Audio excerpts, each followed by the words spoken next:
And what actually got me out was reading the original Green Book, right? The original Mystery of God and Spring of the Water of Life. Okay. I wasn't like I hadn't really gotten to the point where I was like tight, like, you know, I mean, we were kind of like at the point where we didn't really know. We were just kind of like doing, you know, everything, just going through the motions, I guess. And we're just kind of like doing the same thing over and over again. And then, so I was, they changed the new songbooks like a couple years ago. Yep. And so we got all these, you know, the new songbooks, and they gave us the reason. They said that the reason why they changed like the lyrics was because of the 144,000. They said that they took that out because they didn't want people to feel bad. You know, they didn't want like current family members to feel bad. Like if they had someone pass away in the church, they didn't want them to feel bad.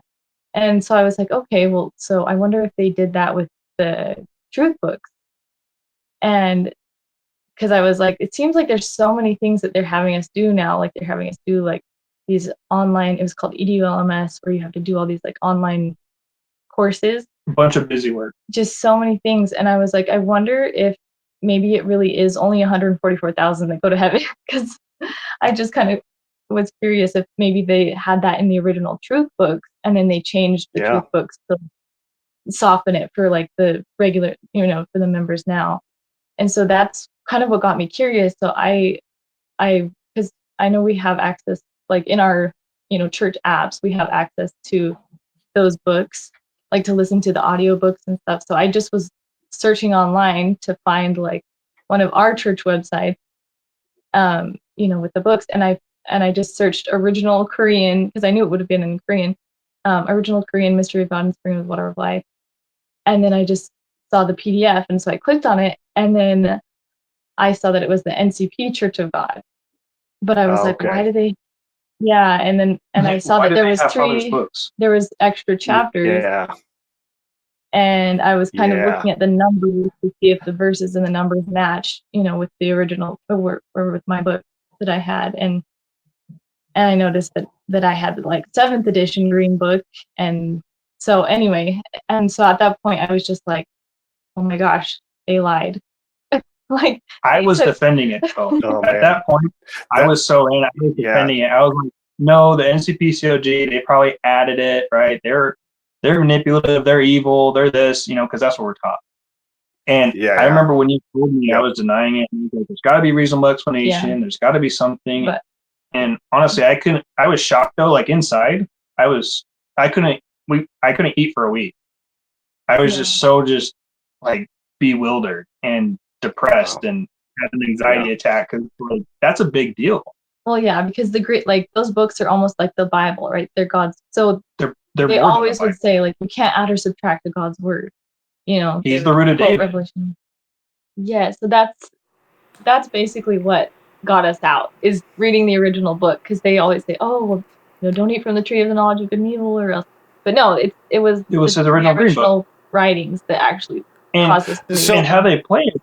So I was just going to say real quick, because I think this is such a big thing that, you know, even current members who may be watching might not be familiar with. But just to clarify, what's being referred to here is there were 3 whole chapters that were removed from Ahnsahnghong's the original Green Book. So chapters that he wrote, wanted in his book, the WMS, you know, years later after he's dead and gone, decided to take them out.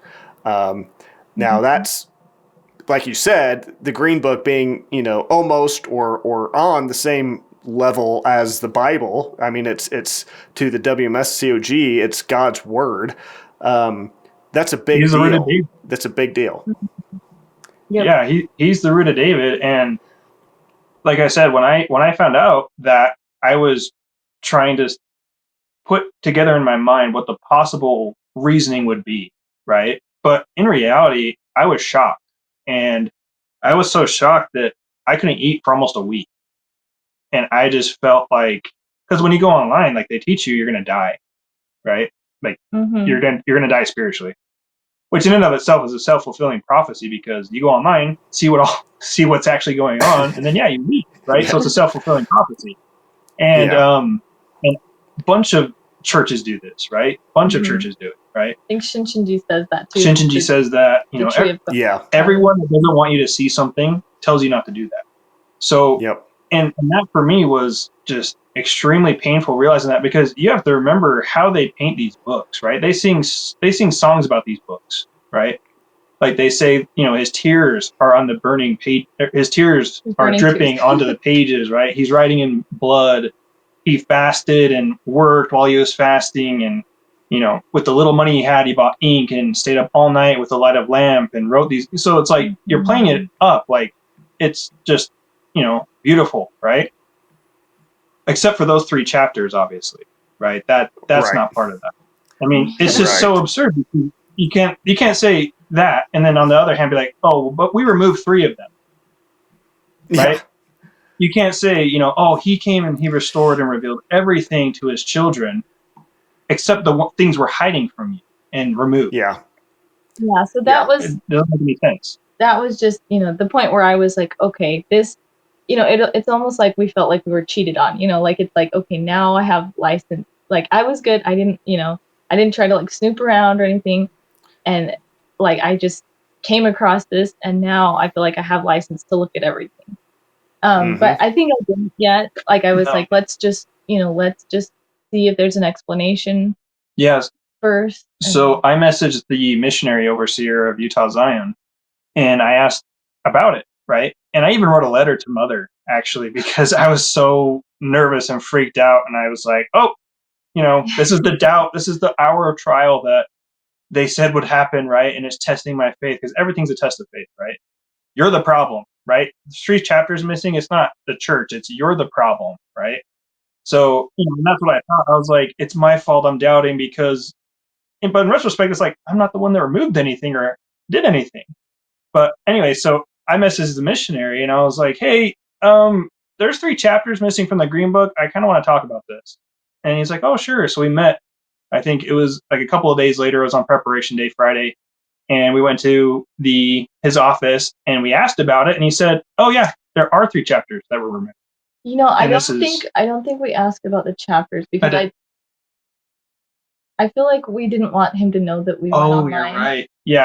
Yeah, we just said something kind of generic, actually. So we were just like, I told him, I was like, yeah, we just had some questions because I just kind of said like some of my family brought these points up and we were just wondering, about, because at that point, like when I saw those things, I was like, oh my gosh, maybe all those other things that, the rumors about our church, they're actually true. So I asked him about the 2012 prophecy and then the 1988. And I was like, were those, like, did the church actually teach the world's going to end? Yeah. I remember that when we messaged, we kind of blamed it on family. Like, hey, my family's saying that the three chapters missing. Hey, my family's talking about 2012. But it's funny because he wrote a letter to Mother. So I'm sure that he knew that we did go online anyway because I explained everything in the letter to Mother, and so he probably was filled in on what was actually happening, but wasn't. Yeah, so he's probably like, you liars. Yeah. Okay, so you were. Yeah, so you were asking about the 2000. You kind of swung it as you were just going to ask about the 2012 and 1988 prophecy. Is that because you read the missing chapters and became aware that Ahnsahnghong? I'm trying to remember for sure, but does it? Isn't that what was in the 3 missing chapters, or at least part of what was in there, that Ahnsahnghong prophesied the end of the world? Yeah. So at that point, I was scared to look online still. Like I was scared to look on any other like slander website, or like any videos. But I was like, okay, I can translate this. So I downloaded this like this photo translator app. Mm-hmm. So I would take screenshots of every single like page on there of the missing chapters, and I would translate it to English. And I was just going through and. And I saw the 1988 was in there and the 2012 was in there. So yeah, that's kind of and I was like, oh my gosh, it was true the whole time. Like, yeah. But then they just say, their excuse is like Jonah, right? Because Jonah preached to Nineveh destruction and it didn't happen. Yeah. And they're like, so it actually is a fulfillment of prophecy if you think about it, because it didn't happen, just like Jonah. And it's like, that's with the 1988. Yeah, with the 1988. But it's like, okay, but what about the rest of them? Right? But and then with the 2012, he was. Christians kept Jonah in the Bible. They didn't remove it to try to hide that, I suppose. You think that'd be one of the unfulfilled prophecy? Yeah. Yeah, and they did confirm that. No, they said that they didn't ever teach 2012. That's one. They just thought it was the completion of the temple. It wasn't the end of the world. Mm-hmm. And so then after that meeting, they put on. So he was like, we were kind of just like, oh, okay. And I think you were like satisfied with those answers, but I was still like really skeptical. They put on the great sacrifice of Father heard from Heavenly Mother. And basically Mother's talking about Father's sacrifice and with tears and stuff. And I'm all bawling. I'm like, oh my God. Like, I'm so sorry. And Kayleen just like, I'm like, so it already started to have, like, there was a kind of like a chasm kind of already starting to be built. Yeah. Because at that point I was like, they lied. And I just that for me, that was just it. After that point, I was like, nope, I don't. And so I was super just like skeptical of everything after that. But he was like, oh no, I'm, thank you, we're forgiven. And yeah, I mean, that fear is real, right? That fear is not like I'm worried I might get in a car accident. No, that fear is like a paralyzing fear that you're going to be cut off from God's people and you're going to be sentenced to hell. I mean, that is a very paralyzing fear that they. Yeah. So after that, we just kind of went through this period where we're just like we're trying to process everything. And I had just realized, I think I just realized at the moment I saw the chapters, like lying by omission, right? That's still lying. I was still in denial for sure. Yeah. And so for the next couple of weeks, we just talked so much about it. And we were just like, well, what about this? What about this? What about this? And I remember I just felt so almost dizzy. And I was just realizing that my reality was, and I was just having to try to have this, the cognitive dissonance, to figure out what, anyway. Well, I think your critical thought was coming back and your cognitive dissonance was wearing off. Yeah. And so basically we were trying to process, the reason behind it, right? Because there wasn't really a reason. The only reason we got of why they removed the 3 chapters is Mother said so, right? Father gave the books to Mother and said, basically, you're in charge, right? There's no written authorization saying this happened. There's no hint that this happened. The only thing they have is a reenactment video. But other than that, or a wedding photo, because that is very authoritative in the WMSCOG. But that's really all the evidence they have is a well, we were there, you weren't. This is what happened. Believe us. Yeah. So after that, I just kind of started watching, because I was like, okay, well, I was hoping what he would say is yes, this is, they did, we did used to teach this. We did used to teach the 2012% of the world. Which he admitted for 1988. He did. And then, so after that, I was kind of okay, I'm going to just let myself research. And so then I just started watching everything. I started watching the podcast first, because I remember being oh, Jordan, I thought you were a false prophet. Oh, I remember scrolling past you and reading you, being like, look at that guy, thinks he knows the Bible. Father, Mother, smite. If anyone's watching this, I am fighting for that option right now with every burning flame of my life. I am fighting for that at this point. I am not on board with watching videos, researching anything. I didn't do it. I was cognitive dissonance full force, right? Trying to combat, her reasoning, her, and so, Passover, the feast happened, right? Nothing, unfortunately, well, not unfortunately, but at that time in my mind, I was like, okay, nothing happened. So we continue talking, right? We continue bringing things up, asking questions to each other, right? And then I remember she came up in a conversation and she's like, I'm going to send a text message to all the leaders anonymously and just let them know this information. So that way they at least can see both sides, because you never see both sides. And I was like, no, that's a terrible idea. Please don't ever do that. And if you do said that's an awesome idea. Yeah. Yeah, don't ever tell me about it. And then she's like, okay. So it was just a conversation, right? And so about a month later, so Passover, or not a month, maybe a couple weeks later, it's the third day, which we go to church on that day. And the group leader texts me and says, oh, missionary's coming to deliver the sermon. I was like, oh, that's weird. He usually doesn't come on this third day, but okay, cool.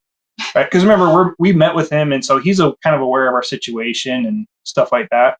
And so, we're like, oh, it's a little weird, but, whatever. So he comes and does the sermon, and he talks about like Armstrong and how Armstrong is wrong because he believes in sunset reckoning, even though Passover is at sunset. But when you're in it, you're like, oh yeah, he's so wrong because reasons, right? But at that time, I was like, oh, that's crazy, because me and Kayleen were just talking about that, right? And I was just bewildered because some of the things he was talking about in his sermon, I don't remember exactly what it was, but he was answering some of the questions we were just barely talking about. And I'm like, wow. I'm like, wow, he must be like so inspired, right? That's just divine intervention. Revelation. Yeah, I'm like, wow, like finally something like cool, Father, Mother answering our prayer. Exactly. That's what I thought. How could he possibly know that information if it wasn't from God? Yeah, exactly. And then so I'm just totally like, thank you, God, And then after the service, he comes up and he's like, oh, brother, how are you? I was like, oh, good. Thank you for the sermon. Actually, me and Kayleen were just talking about those questions. So I'm glad you actually came and brought them up. And he's like, oh, yeah, my pleasure. Thanks, Father, Mother. And he's like, can I talk to you and Kayleen in the room? And I was like, oh, yeah, sure. Because there was like a Bible study room there. I go and get Kayleen, and she's acting a little weird. And so I go and get her, and I'm like, hey, missionary wants to talk to us. And she's like, okay. And so we go in the room. And then he's just like, oh, so how are you guys doing? And we're like, small talk. And I'm like, oh, yeah, really good. Like, thank you for coming. Like, that answers a lot of our questions. And, I really feel like, God's giving us answers. And so I'm mostly doing all the talking. Kayleen is like silent. She doesn't say anything. And, and then the missionary says, oh, yeah, and pray for me because on Saturday I'm going to do an education about, some things like the 3 missing chapters, the changes in the new songbook, like the exact same things me and her were talking about. And so I'm like, oh, wow, okay, cool. Like God is definitely like working and like here, right? And so, and he's like, yeah, Satan is really just working. Satan's really just, out there prowling and stuff. And so I'm like, yeah, no, right? It's crazy. And then so we kind of, we shoot the breeze for a while, then we go home, right? Because it's after service. And on the way home, I was like, man, when missionary called us in, I thought you might have sent like the text message, but I know you probably wouldn't have sent that. And she was like, oh yeah, yeah. And so we're just laughing and we go home. So the next day is my birthday, right? So the next day is my birthday. It's a Wednesday. And so we go out to dinner, we have fun with family and stuff, and we're getting ready for bed, right? Because I have to work in the morning. And she's like, did you have a good birthday? And I'm like, yeah, it was great. It was awesome. And then she's like, I need to tell you something. And I'm like, what? What? She's like, I sent a text message. And I kid you not, I almost died. She sent the text message. And I'm like, that's what it was. That's why he came. Mm-hmm. That's why he knew exactly what we were talking about. And I'm like, if you would have told me before service and he asked me into the room, I would have died. I would have just like, I would have croaked. And so I'm like, are you kidding me? I told you, don't do it. Number one, I said, if you do it, don't tell me you did it because now I'm an accomplice. And so now I have to have that. And that made it more terrifying because I had to have that in my conscience while pretending I don't know who sent that text message. So I'm like tied between the church, because I want to be faithful to the church, but I also don't want to expose my wife, right? Like, so It's like, that's a very painful place to be. It's like God or your wife. And I'm like trying to hang on to both at this time. And so we go there on Saturday because, you can't miss, right? And that's the hardest thing, is because you can't miss. And so it's like, I don't want to go, right? Because I know what it's about now. I know what the education's about now. And so anyway, so we listened to Mother's sermon that morning, and there's actually 2 sermons that morning, and that never happened. And the first sermon, about, which is Mother's word, it was about internet slander, right? About people basically, posting facts, right? And hurting the church. And then the second one was General Pastor sermon. So it was like an hour and a half, which is not normal. So we watched the second sermon, which is General Pastor sermon, which is basically like, it was basically, the concept was, when your parents tell you to do something, it's for your own good. And sometimes you don't need to know why. You just need to obey your parents, basically. So, I think those videos were after, it was a Sabbath day after. No, it was that Sabbath. It was 100% that Sabbath. I remember, because it scared me to death. So I know why these sermons are playing. I'm just pretending like I'm just not aware of what's going on, which is very difficult. And then after the sermon, right, usually on the Sabbath day after the sermon, so it's about 10:30, 11, we have education. And I already know what's going to happen, because the education is about the text message that my wife sent anonymously through a texting app. And so missionary gets up there, we start, and he just starts railing on this text message, because it's like, basically the point of it is calling out like Armstrong and how he actually restored the Passover, the changes in the New Song books. They're teaching Mother's going to die now, and they took out Mother ascending alive with the 144,000 from the New Song books, the 3 missing chapters. And it's like a list of things. And he's just like, yeah, this person, right? They don't have, right? Basically just shredding her character, right? Basically calling her Satan, an intentional murderer spiritually, and is just basically calling her the devil and Satan. And I just have to sit there and just be like, yeah, that person. Yep. And he and I are the only. And I'm like, I'm dying inside, right? Like, I'm dying inside. It is like the worst form of torture you could ever do. And so I'm dying inside, because I have to pretend like I don't know what's. I'm like, oh yeah, that person, bad. I hate that person. But that person's sitting right behind me, right? Like, she's my wife. Right. And so it was a very just dark place to be at that point. Everything I sent in the message, it wasn't like, it was confirmed as fact. He confirmed it in the education. Because the one thing I did say was that the church is preparing for her to pass away, is what I believe. And so that was the only thing that they didn't like confirm, but everything else they confirmed, but they're like, but this is why. And so everything that I said in the message was actual, just like that. He said it was like, he called it slander, but then literally confirmed everything that she said. Like the removal of the 3 chapters, I mentioned that. I don't know if I have a copy. The only thing is the reasons were different, but the events themselves weren't different. Like, we did take that out. Here's why. And before I sent that message, oh my gosh, I prayed. So like, I was just praying, and I was like, just please let me do the right thing. Like, and I think it was even before the Passover. Because I knew I was planning to send the message, and before the second Passover, and I was like, just let the lights flicker or something. Like, if I shouldn't send the message, like, just please give me some sign. And I was just so like praying so earnestly, and I just put a lot of thought into the message. And I was like, okay, I feel like a moral obligation to send this, because this is information that they should know. Yeah. For you to devote your life to something, you should know these things. It's not like the slander where it's like, oh, the church said this that hurt this member, which those are valid things, but it, in the WMS's eyes, it's not a valid thing, because prophecies are what. Anyway. Yeah, those are. So anyway, I just felt like a moral obligation. So he basically confirmed everything that she said. And I remember very specifically where, especially when they answered the question about Mother, that was shocking, because he basically said, we believe that Mother will ascend alive with the 144,000. But even if she doesn't, does it change our gospel? Is Sabbath still Sabbath? Is Passover still Passover? And everyone's like, oh man. I'm like, wait, what? Like, so that we were taught very specifically, and even in the new songs, that we would ascend alive. But now now we're just playing it off like that's not a thing anymore. Like, So yeah, that was also one of the reasons why I sent the text messages, because I wanted to know what their official teaching, like what their teaching was in regards to mother ascending. Because I remember in the past, we had learned so many prophecies about how we were to ascend with mother, right? We're to be like the ornaments or the virgin companions. The bridegroom right? comes for the bride, not the bride, or not the waiting, the virgins in waiting. Right? So yeah, basically the point is that we all like the 144,000 are supposed to ascend to heaven alive with the bride, right? With Heavenly Mother. And so this was like, when I had heard those teachings, I was like, okay, wow, the church they're committing to this doctrine. So they're, if this is wrong, then a bunch of people are going to leave. So that's part of the reason, like, why, we were like, I was able to feel like, I could stay and do all those things. Mm-hmm. So I wanted to ask that, like, what their official teaching is on that.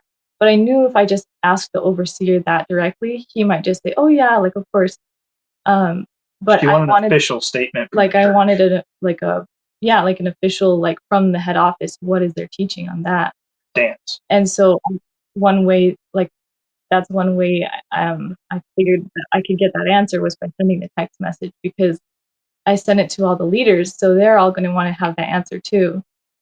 And the answer was shocking, because they basically were like, even if, right? There was no even if. So in that moment when they sat down to have the visitation, I was like, okay, all right, here we go. I'm going to get the answer. Like, we're going to hear the answer. And if he would have said, yes, mother is going to, ascend, we still believe that.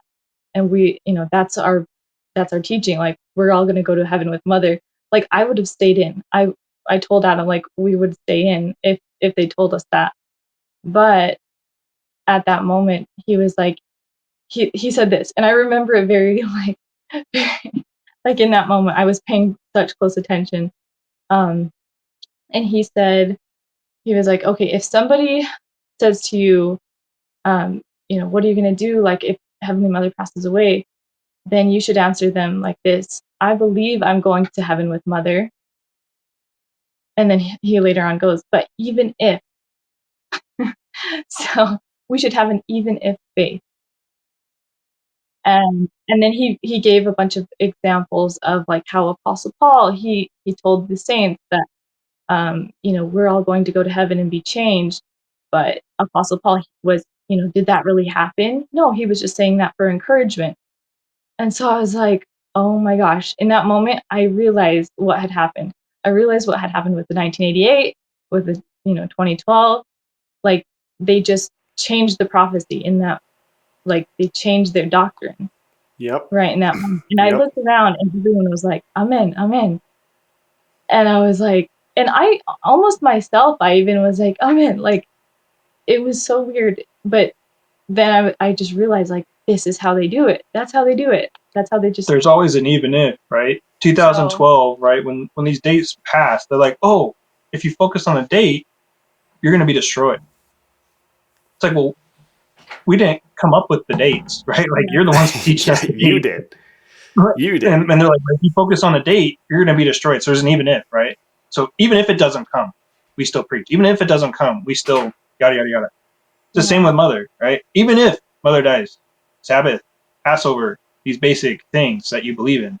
Yeah. By that time, honestly, I wasn't really paying much attention because I was scared to death. But, and like what caused me to send the message, like, right, because I wasn't going to send the message. I was like, no, I'll just, like, let, if it's their time, they'll come out. But then I felt like, because we had this education like a week before I sent the message, like the Sabbath day before, and it was like, put your phone, like all members need to put their phones, like give their phones to the group leaders, no notes, like, and then they showed this, like, the preface of the women's veil, or the women's veil in the New Jerusalem. Oh yes. Anyway, that book against mother.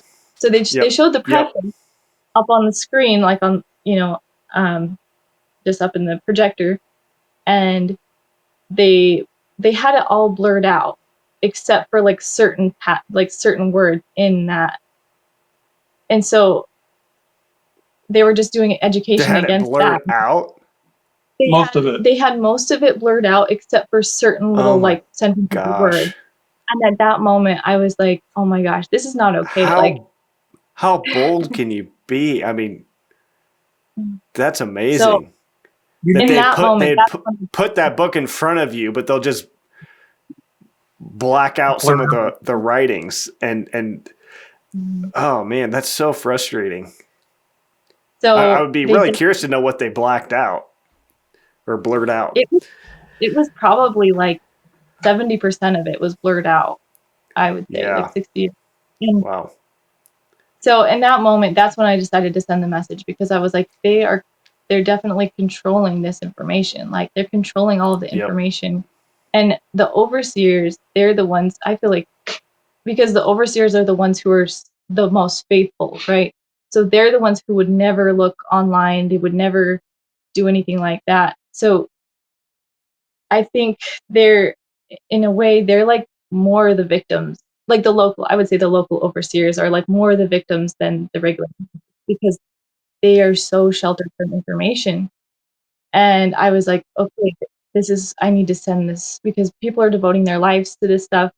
You know, we're devoting our life to something that's, and they're just straight up lying. And so I was like, okay, I have a moral obligation. I have to send this, just the facts. I'm not going to say like, oh, the Church of God is bad because of this. I'm just going to say the facts, and because realistically, we had a lot of good times. Have a clean conscience going forward. Yeah, because realistically, we had a lot of good times. We had a lot of memories and stuff like that. So it had nothing to do with that. It's just the deception. Yeah. And the message was like, it was just like, God bless you. Like it was completely like in Zion, like Zion format. Yeah, it was in the language. I was just like, I love all the members, and so that's why when he had that education and he was like, whoever sent this is Satan, I was like, I did not mean to like come off that way at all. As, intentional like, murderer. And that's what they said. In my message, I was saying, like, I love all the members. I'm sad that this, that they're preparing for, don't do any, like, don't blame yourselves if she passes away type thing. And so anyway, yeah. Yeah, so it was a complete, of course, they didn't show the message, right? They didn't read the whole message. They just took parts of it and did their explanation of what's in it, right? They didn't read the whole message to the congregation. I mean, which makes sense. That kind of is the standard, right? Like, they don't show the text message and read it for what it is. They just pick and choose what they're going to explain and give their explanation for it.